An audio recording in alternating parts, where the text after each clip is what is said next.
दोस्तों नमस्कार। 6 राज्यों की 7 विधानसभा सीट के उपचुनाव के नतीजे कल आए हैं, लेकिन सबसे ज्यादा चर्चा उत्तर प्रदेश की घोसी विधानसभा सीट के नतीजों की हो रही है। इस चुनाव में समाजवादी पार्टी के सुधाकर सिंह ने भारतीय जनता पार्टी के दारा सिंह चौहान पर करीब 42,000 से अधिक मतों से जीत हासिल की है। लेकिन ये जीत सिर्फ एक जीत नहीं है, बल्कि इसे इंडिया अलायंस और एनडीए के चुनाव के तौर पर देखा जा रहा था।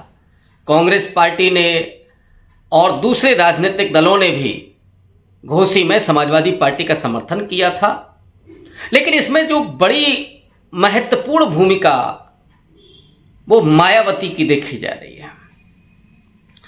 मायावती ने चुनाव के ऐन पहले ये कह करके समाजवादी पार्टी के खेमे में हलचल पैदा कर दी थी कि जो दलित हैं, जो उन बीएसपी के वोटर हैं, वो या तो वोट डालने ही न जाएं और या फिर जाएं तो वोट नोटा पर वोट डालें, नोटा का बटन दबाएं।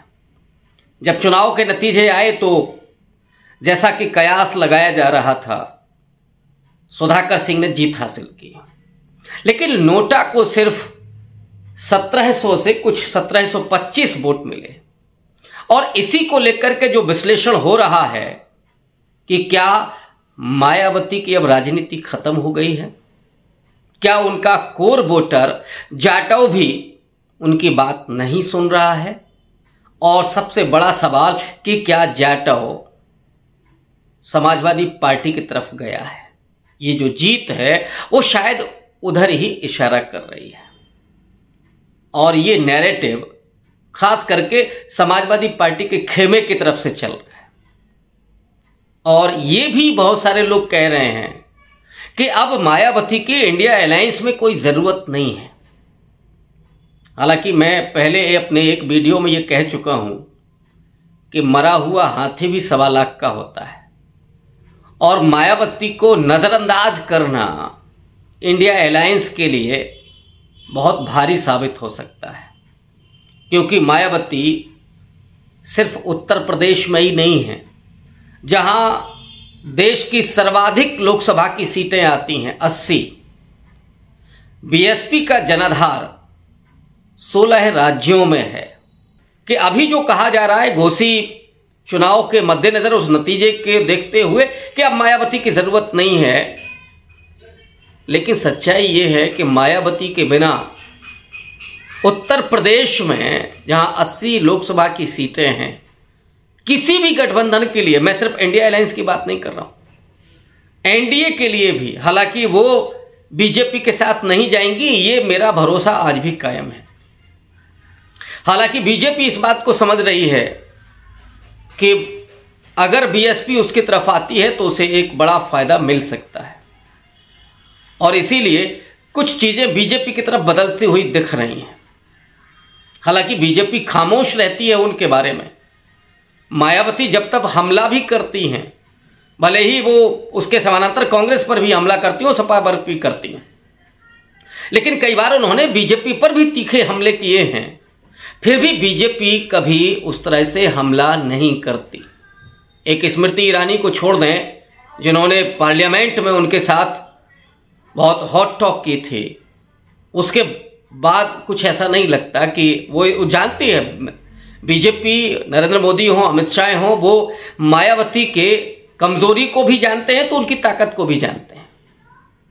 कमजोरी के बहुत सारे कारण हो सकते हैं, लोग गिनाते हैं, लेकिन उनकी जो ताकत है, उनकी जो राजनीति है, जो रणनीति है, और जो प्रभाव है, राजनीतिक प्रभाव ही नहीं, मायावती का जो सामाजिक प्रभाव है और उसके दायरे की जो व्यापकता है, इसको बहुत अच्छे से नरेंद्र मोदी और अमित शाह जानते हैं। इसलिए वो कभी हाथ डालने की हिम्मत नहीं कर सकते। तो मायावती को नजरअंदाज करना, क्योंकि मायावती वो हैं जो कांशीराम साहब के उस मूवमेंट से निकल करके उत्तर प्रदेश की 4 बार मुख्यमंत्री बनती हैं, और वो कांशीराम साहब का मूवमेंट जिसमें अति पिछड़ी जातियां गोलबंद होती हैं उनके साथ, दलित उनके साथ गोलबंद होते हैं, पसमानदा मुस्लिम उनके साथ गोलबंद हो सकता है। भले ही मुसलमानों का इलीट ना आता हो या कांशीराम साहब के साथ ना जुड़ा हो, लेकिन वो पसमानदा बहुत उनके साथ जुड़ा था। और जो पसमानदा डिस्कोर्स है, ये भी इसके भी बीज कहीं ना कहीं उस आंदोलन में ही मौजूद हैं। अली अनवर जो बिहार में 2 बार राज्यसभा जाते हैं और पसमानदा डिस्कोर्स उन्होंने पूरे 25 साल अभी होने वाले हैं। पटना में 23 सितंबर को एक बड़ा जलसा होने जा रहा है। अली अनवर साहब की किताब पर भी चर्चा होनी है, उसमें मैं भी पहुंच रहा हूं। तो वो 25 साल का उनका अपना जो आंदोलन है, उस आंदोलन के बीज भी मैं कांशीराम साहब के मूवमेंट में देखता हूं। ये ताकत है मायावती की। और मायावती अगर इंडिया अलायंस के साथ जाती है, मैं बार बार कह चुका हूं, फिर कह रहा हूं, तो वो इंडिया अलायंस के लिए बड़ी ताकत साबित होंगी। और मैं समझता हूं कि ये अलायंस उस हाथी की तरह होगा जिसको डराना और जिसको नजरअंदाज करना किसी के वश का नहीं होगा। और रही बात समाजवादी पार्टी की, तो शायद वो भूल जाते हैं, या जो भी समाजवादी पार्टी के लोग, कि इस समय समाजवादी पार्टी की हालत ठीक नहीं है।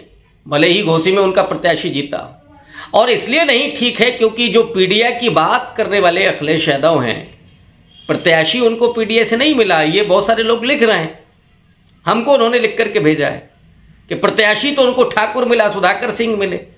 हालांकि सुधाकर सिंह समाजवादी हैं, वो आंदोलन धर्मी हैं, वो उस तरह के ठाकुर नहीं हैं जो इस तरह के ठाकुर योगी आदित्यनाथ के साथ हैं। भले ही योगी आदित्यनाथ की एक सिंपैथी हो सकती है, लेकिन सुधाकर सिंह उस तरह के नहीं है। तो उनका प्रत्याशी होना कोई गलत नहीं है, लेकिन आलोचना करने वालों का, या जब आप इस तरह का हमला करते हैं कि मायावती की कोई जरूरत नहीं है, तो ऑब्वियस है कि सवाल वहां से भी खड़े होते हैं कि साहब पीडीए आपने खड़ा तो किया, लेकिन पीडीए का उम्मीदवार नहीं मिला, जिताया तो आपने ठाकुर ही। तो इस वजह से भी समाजवादी पार्टी को ये थोड़ा सा समझ में नहीं आ रहा है कि हम जो आइडियोलॉजी पर काम कर रहे हैं और आगे हम कर क्या रहे हैं। इस चीज को संभालना होगा उसको, और मायावती पर हमला करना बंद करना होगा। वो इस बात को नहीं समझ पा रहे हैं कि जो अति पिछड़ा है, जो दलित है, जो अब आज की तारीख में जो मुस्लिम है, वो कांग्रेस के साथ जा सकता है या मायावती के साथ जा सकता है। बेहद नाराज है अखिलेश यादव से, और उसकी वो मैं खबर दे चुका हूं कि जहां मुस्लिम स्कॉलर्स को बुला करके जब अखिलेश यादव ने पूछा कि मुझे क्या करना चाहिए, उन्होंने कहा कि आप जाइए कांग्रेस के साथ, वरना हम रोक नहीं पाएंगे, और जाइए तो आप मायावती के साथ हुए। शायद अखिलेश यादव इस बात को जानते हैं, लेकिन जो उनके चंगू मंगू हैं, जो आसपास जो लोग रहते हैं, चापलूस रहते हैं, जो अपने आप को ज्यादा वफादार बताने की कोशिश करते हैं, तो उनको लगता है कि जो हमारा प्रतिद्वंदी है हम उस पर ज्यादा प्रहार करें। अखिलेश यादव शायद इस बात को जानते होंगे, और इसीलिए अभी तक उन्होंने इस तरह का कोई हमला नहीं किया है। तो इन चापलूसों को इस बात को समझना चाहिए। हालांकि बहुत सारे चापलूस जो उनके इर्द गिर्द हैं, वो मैं समझता हूं कि आधे तो संघी हैं, और वहां से पगार भी पाते होंगे बाकायदा। आप सब जानते हैं उनके बारे में कि वो कौन कौन लोग हैं, मुझे नाम लेने की जरूरत नहीं है, जिन्होंने अखिलेश यादव को 2022 में चोटी पर चढ़ा दिया था कि आप तो मुख्यमंत्री हो गए, जो अभी कह सकते हैं कि साहब घोसी विधानसभा चुनाव जीतने के बाद तो आप प्रधानमंत्री होंगे। तो वो साफ कर सकते हैं अखिलेश यादव की पूरी राजनीति को। उनसे थोड़ा बचना चाहिए, और मायावती के बारे में इस तरह से बोलने के पहले 100 बार सोचना होगा इंडिया अलायंस को। मैं कोई प्रवक्ता नहीं हूं मायावती का, लेकिन उनकी राजनीतिक ताकत को और उनकी स्ट्रेटजी को जानता हूं, इसलिए बात कह रहा हूं सुझाव के तौर पर। शुक्रिया।